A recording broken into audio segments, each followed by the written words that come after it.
Hello friends, I'm back here at Lansdowne Station on site where the police and law enforcement have been.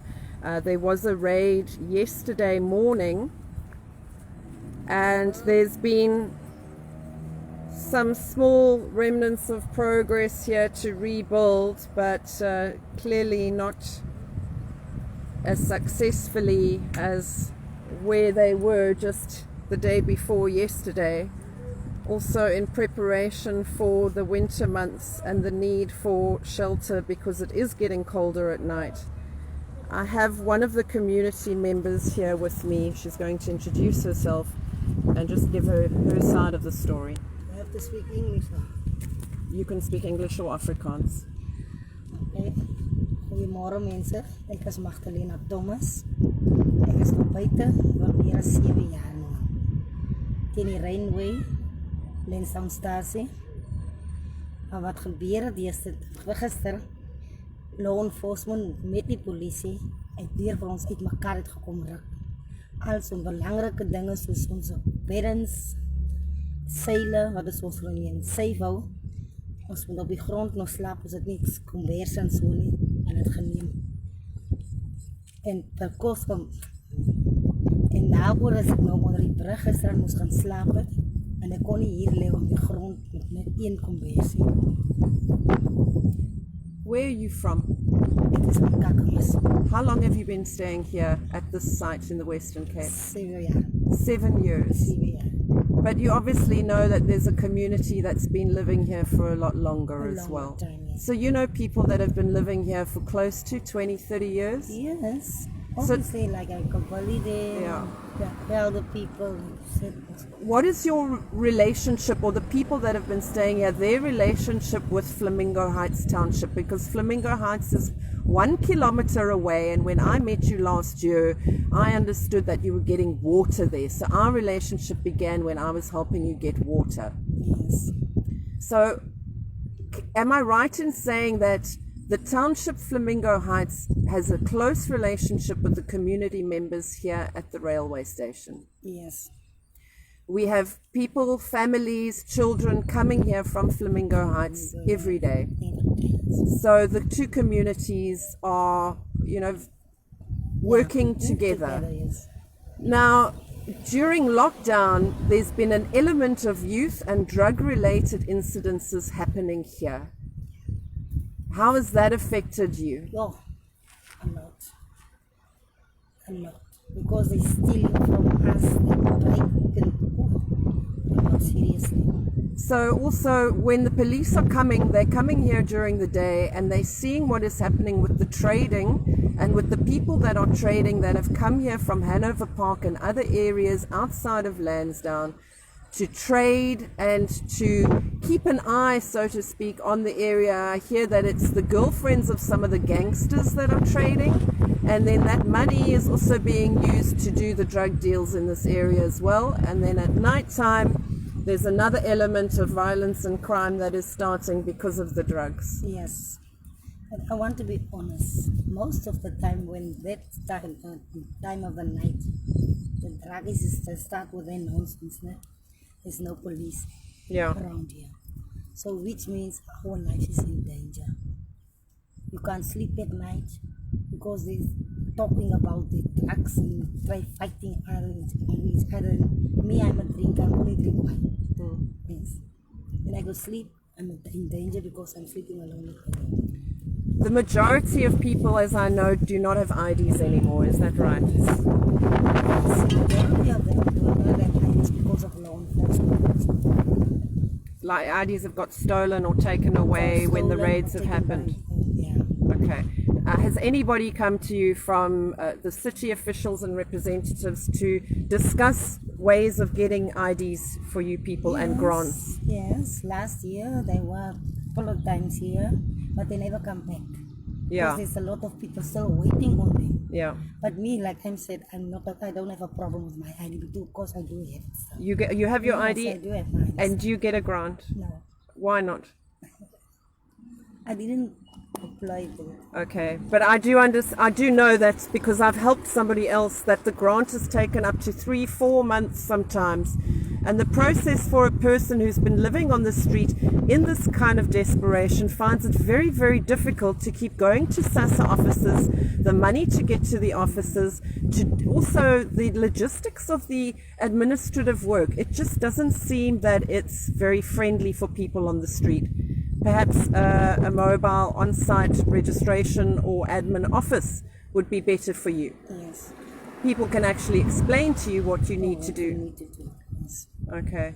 So you've been staying on your own? Yes. And your family? I don't have a family. Okay. What brought you to Cape Town in the first place? To work like in 2020. Okay. And you were working before lockdown? Yes. Were you working just as a I was child? working last year for IndiPam. Just down the road here? Yes, down the road. So Okay. clean the parking. Yeah. But am I right in saying that a lot of people that were staying here before lockdown were employed by businesses in the area? Yes. And when lockdown started, then Yeah, they they just just stopped the stopped employment, stopped the funding. And nobody actually helped you from those companies to get your grant.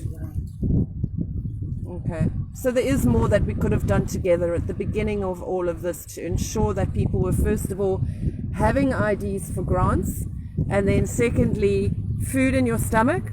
And what else do you think you need? A tent. A tent, seriously. I've heard it a few times from the city as well that if you had tents, they wouldn't be taking the structures down. You would be able to keep your tent. So I said to one of the officials yesterday, why, if you're taking down the structures of the people that have been here for so long, are you not giving them a tent to compensate for that? Give them a tent, and then we will know who has been here for a long time. Because anyone that is setting up something else that isn't a tent, like the ones you've been handed by the city, they will know that they're here loitering or against the law. Do you think there are any other solutions to help you guys? I think that's a bit. So I'm here with Magda, and here we have Zuluman as well. How are you, Zuluman? You and Oma live together? Yeah, Mama. How old is Oma? 59. 59 years old. But I know that she's got a lot of ailments. Yeah, Mama. She has problems with her back. Yeah. They took 2 mattresses from you yesterday. Yeah, Mama. And structures, because at the moment now you've just got this sheeting, plastic sheeting. So if it did rain or if there was heavy winds, this would clearly get ripped off, and it's all open here at the back leading onto the railway station. And they've already started rebuilding all the way up here. But there's no organization. I mean, it's very messy. In the distance is Uncle Billy, 73 years old. He wears a catheter, and unfortunately the smell is terrible when that catheter needs changing, which is every second week or so. I have to take him to clinic. But he is here because he is involved in a relationship with a woman who does drink, and there is no space or place that can accommodate the two of them living together. And I think that the big thing is we need to tackle these problems with the individuals, not as a collective, because each individual has a different set of circumstances and issues to face when it comes to living on the street, why they're here in the first place.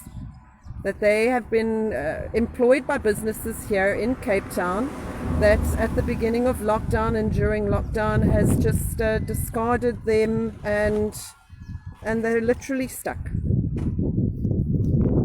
So I'm also aware that Omar's ID was taken by law enforcement at some point. Yeah. And there are a few other people here as well. Do you have an ID?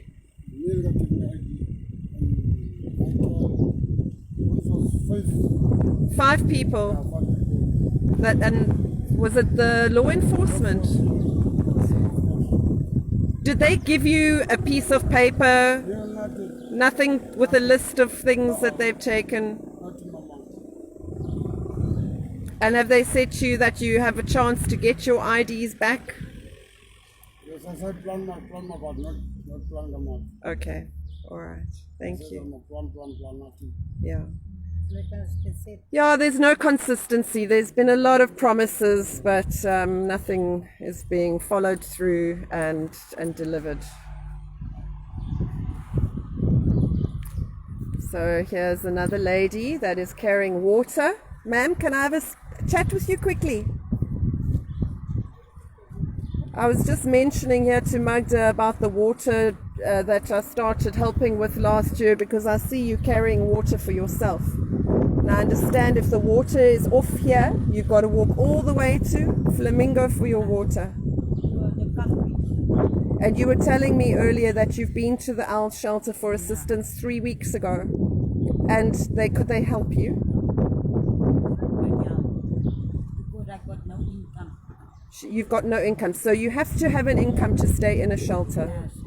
And the grant itself, which is 350, is not enough for a shelter that costs 20 Rand a night, which is 600 Rand a month. You actually asked them for some food, didn't you? Yeah, I did ask them for some food because I got no income. Yeah, and they said they don't have anything. They said they don't have anything. Yeah.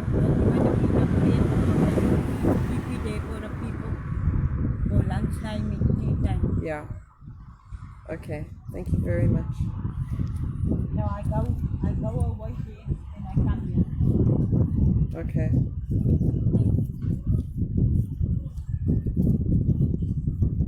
Phew, what is there to say when you have to see that people are reduced to this? And the problem is far bigger and far worse than we can imagine, just sitting in the couches from our homes and safe spaces. And I would encourage you to step out of your comfort zone and come and speak to some people out on this side at some time and see how you can help and get involved. Thank you.